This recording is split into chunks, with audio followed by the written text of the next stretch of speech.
This is a story of the gay games and Team St. Louis's participation in those gay games.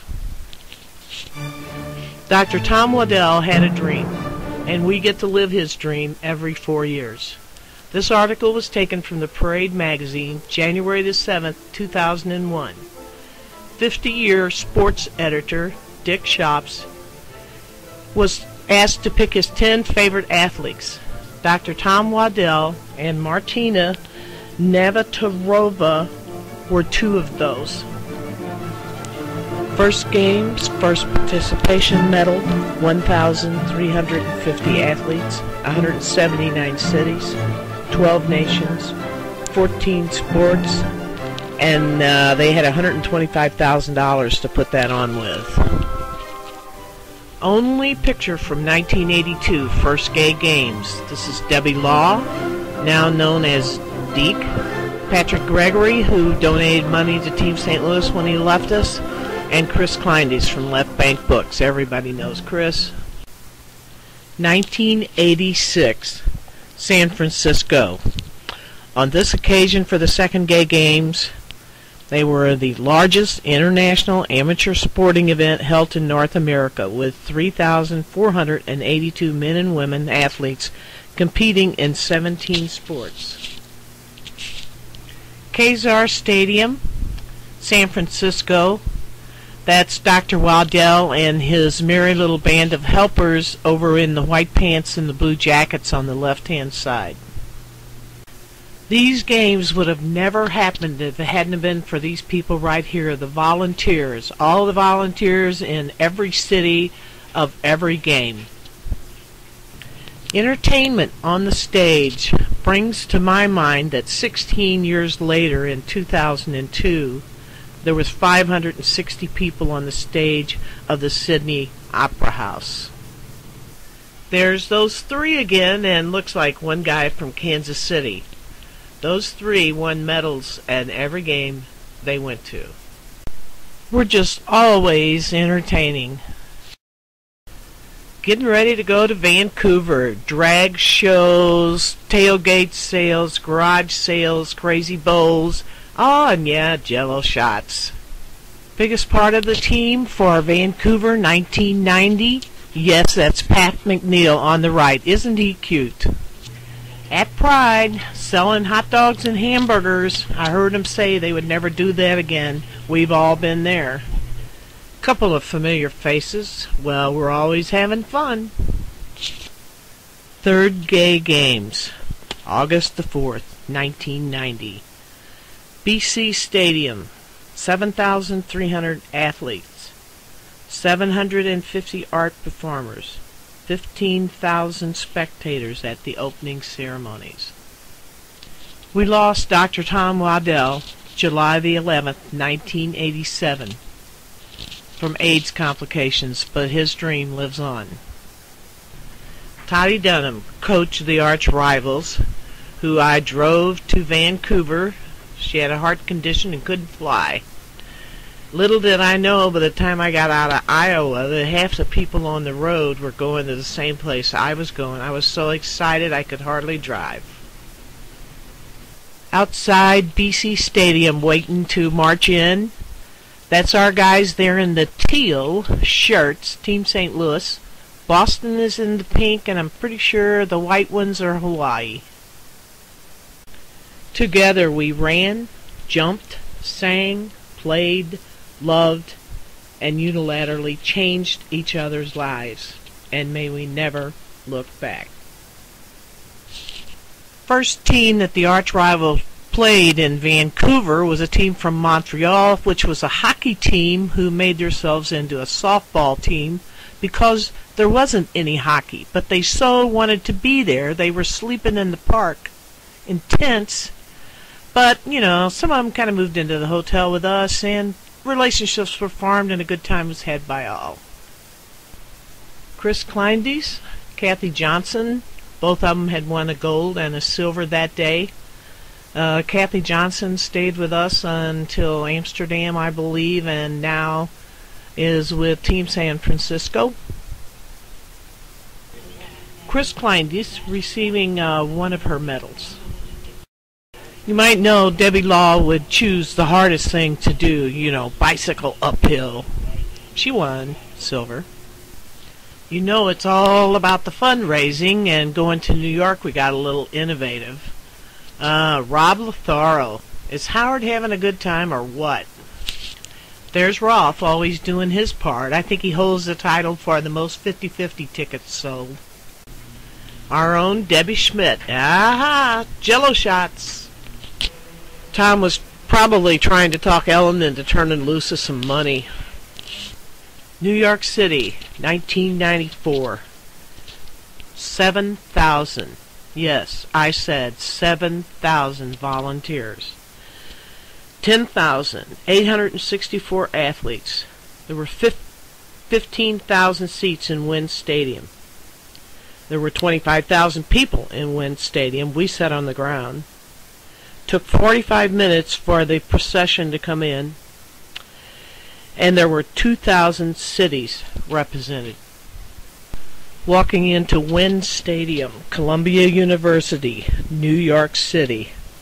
92 very proud Team St. Louis members with their homo flip cards.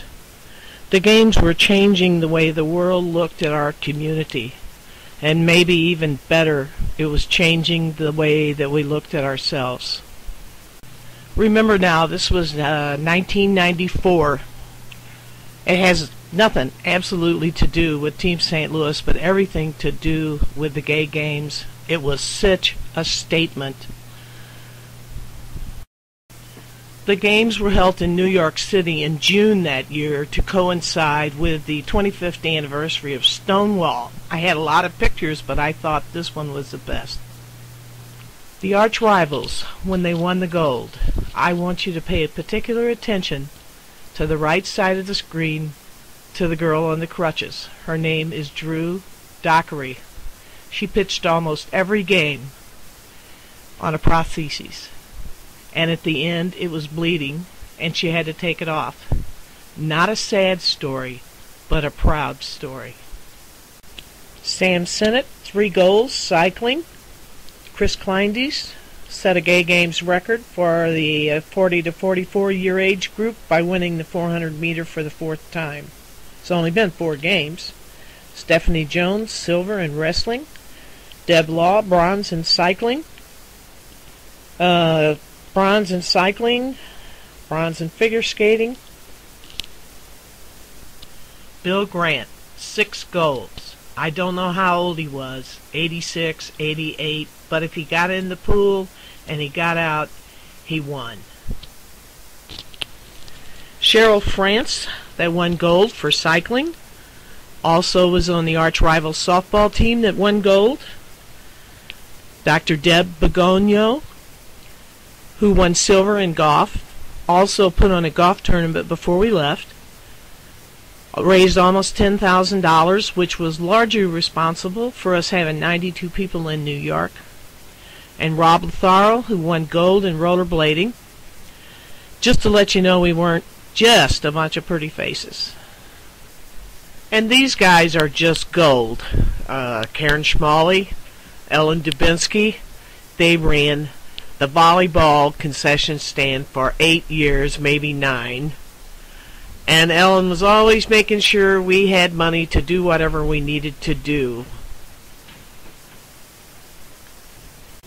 The pool shooter. Closing ceremonies. Yankee Stadium. 55,000 people. Fireworks, 500. Laser show lasted 4.5 minutes. Extra subway cars to get us there and get us out, 333. And then there was Patti LaBelle, Harvey Feinstein, Kathy Nimji, Amstead Maupin, Lee Deloise, and RuPaul, to name a few. I took this shot walking into Yankee Stadium. What a thrill that was. And this, my friends, is a story of the flag. 1 mile long, 30 feet wide, largest ever created in 1994, to that point. 3 times as high as the Empire State Building. The weight was 7,550 pounds, and it measured over 3.64 acres. 17,600 square yards of fabric. Took 121 days to sew it, 3 weeks to fold it, 10 million stitches, 62 miles of nylon thread. An estimated 1 million people from 72 countries paid $25 apiece to carry this through the streets of New York. That was how it was paid for. Our Rob Lotharo did his. It was the most awesomest thing I've ever seen. And just when you thought the day was done, there was Liza Minnelli in Central Park. Wow. Amsterdam, 1998. 14,403 participants from 88 countries, 29 sports, 59,000 spectators, 5,000 of them for ice skating, 4,200 for swimming, 42% women participants, and I could go on and on. Procession of the athletes. Sometimes we're so colorful it makes me want to cry. Guess what? We've never looked back. Opening ceremonies. There were 300 sailors on this stage, and all of a sudden there were 300, really near naked men on the stage. The guys loved it. Bet you thought I was kidding. There was 3,500 gay games, flags, and banners adorning the city. There was also 30 galleries, 12 museums, and 14 art productions.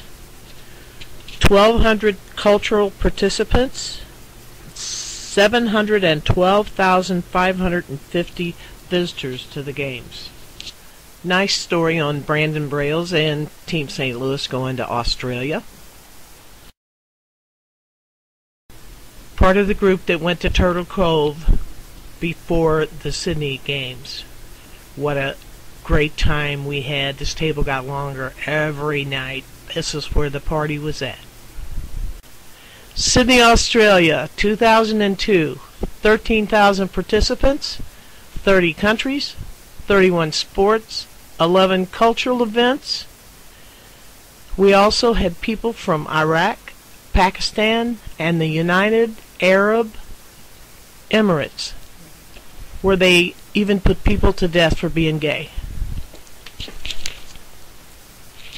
Ready to walk into opening ceremonies, probably all of us stunned of all the things that we did to get to here. What a great group.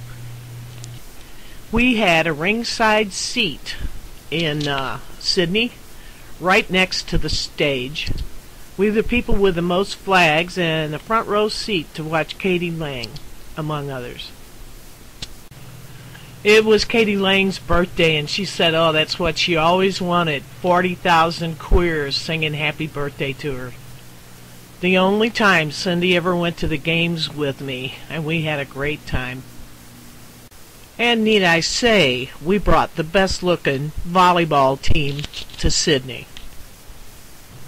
Who said white men can't jump? Steve Huster on the far right, one of our golf players.